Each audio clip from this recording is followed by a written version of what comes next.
Баршаңызға сәлем, сіздермен бірге Дара KZ. Бүгін біз әдеттегідей әдіс-тәсілдердің түріне тоқталатын боламыз.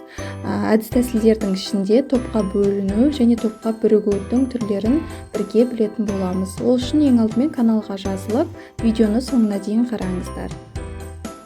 Ең алдымен интернет әдісіне тоқталайық. Жалпы интернет әдісінің мақсаты оқушылардың қызығушылығын арттыру.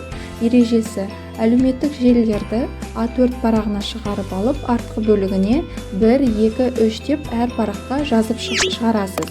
А4 парағының артында 1 саны жазылған оқушылар TikTok тобына, 2 саны жазылған оқушылар Instagram тобына, 3 саны жазылған оқушылар Telegram тобына бөлінеді.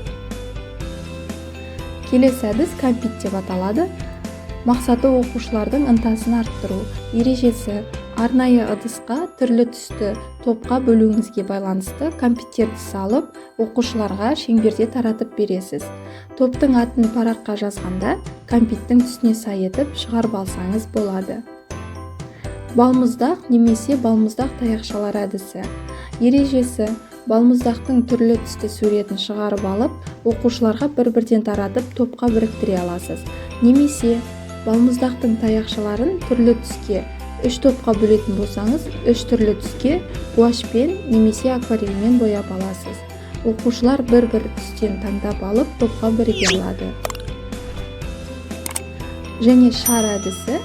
Ережесі: партаның тұсына түрлі түсті шарларды лента арқылы байлап, әр оқушы ұнаған түсті шардың жанына отырады.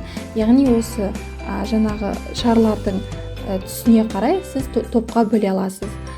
Партаның тұсында тұрған қызыл түсінаған оқушылар бірінші топ, жасыл түсінаған оқушылар екінші топ, көк түсінаған оқушылар үшінші топ деп өзіңіздің жаңағы оқушылар санына қарай бөле аласыз. Міне әріптестер, бүгін біз топқа біріктіру және топқа бөлу әдістерін бірге көрдік. Егер сіздерде ұсыныс болса, комментарийға жазып кетіңіздер.